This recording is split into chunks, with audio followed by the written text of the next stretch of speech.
name is David Macklin. I'm a family physician. I've spent my entire career working in obesity medicine. I plan to answer a couple of questions today with this video. Question 1.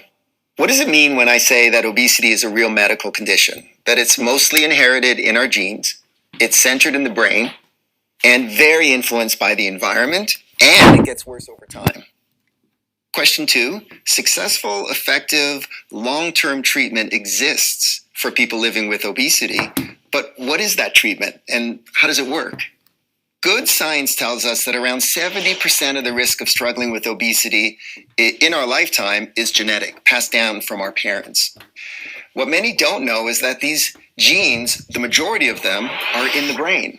We each inherit a unique appetite system. This is where your weight gets determined and regulated. It has 3 layers. They're all interconnected. They're called the homeostatic system, the motivation system, and the executive system. This system evolved in an environment where calories were really scarce, and finding food involved work and therefore required motivation to go and get.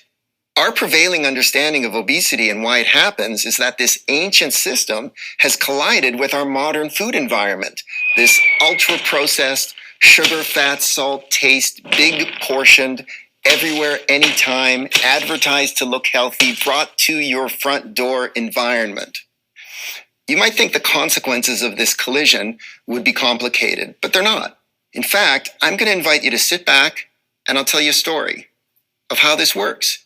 And more importantly, answer these 2 questions.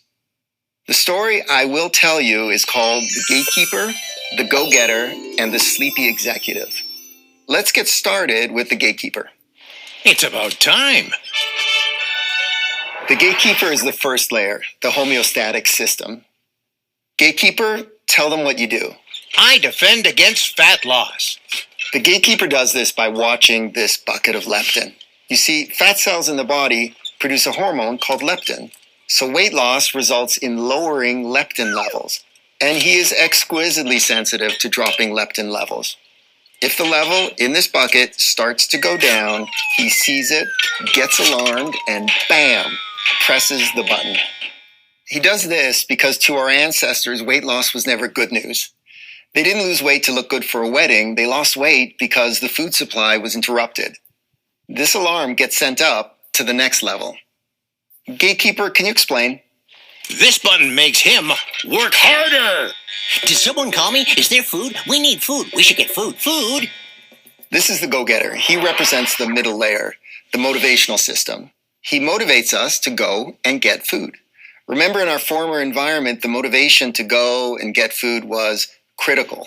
Wanting is the most common name for this motivational drive, but it's also called cravings or desire or urge or impulse. Wanting acts like a wave. It rises, it crests, and it falls. Go-getter, tell them what you do. When I eat a lot of food, or really good food... This is the concept of tasty foods that are dense in calories and quick energy. The body is set up to signal our go-getter when we eat these types of survival-ensuring foods. And then I learn. This is important. This system operates on a simple Pavlovian learning model. A learning takes place between these signals of food and the external settings at the moment. Look what he's writing down. Post-dinner, couch, TV, coffee table, nighttime, dark windows. This is also called associative learning. And then it happens. Eventually, just these cues themselves gain the power to activate wanting, the drive to go and get. And the wanting drives excessive calorie intake and weight gain. Everything I've described so far goes on in the non-conscious parts of the brain. These things all happen without you knowing it. No actual eating decisions get made here. The go-getter just sends a wave of wanting up to the 3rd level, the final layer, the executive system. Did someone say executive? The sleepy executive represents the executive system. This is where all our decisions get made. What you need to know about the executive system is that it has 2 parts. the sleepy executive, and beside him is the autopilot. The Nobel Prize winning psychologist Daniel Kahneman calls these System 1 and System 2. This is how it works. When a wave of wanting arrives at the executive system, first the autopilot will generate thoughts that are immediate and automatic, thoughts that are permission-like, thoughts that give reason why we should eat or eat more. This is called cognitive bias. Autopilot permission thoughts sound like, it's been a long day, I deserve this. I'm tired, this will give me a boost in energy. I'm on track lately, so I can. Or I'm off track lately, so what does it matter? I can have more because I exercised today.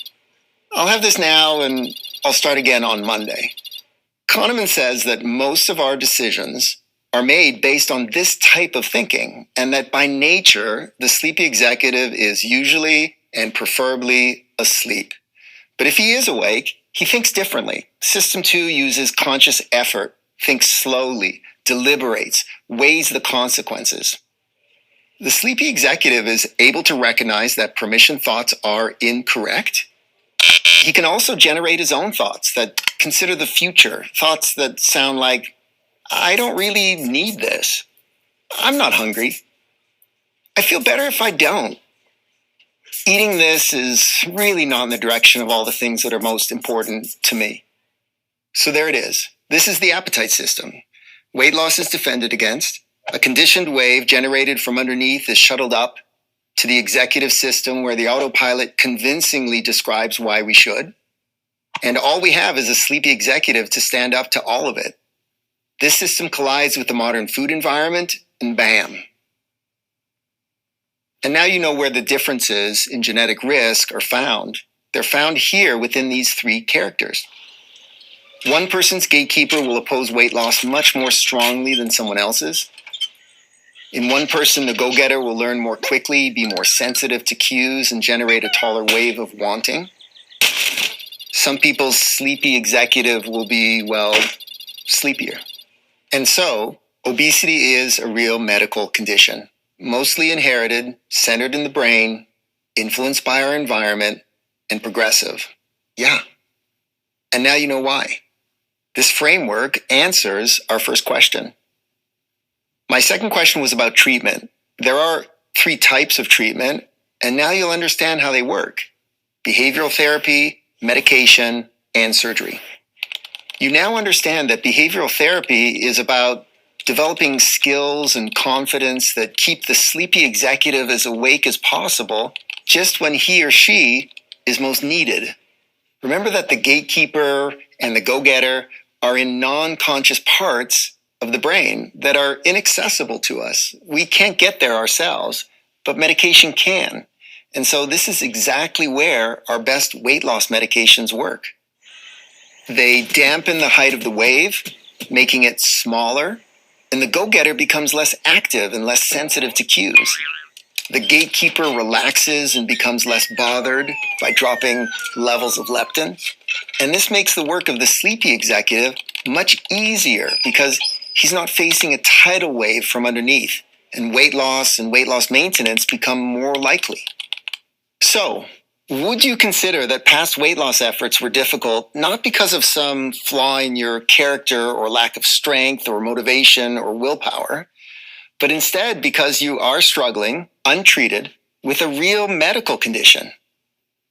Both behavioral therapy and medications exist that are effective in treating this real medical condition. Please ask your physician for help in finding the right support for you. Thanks for listening.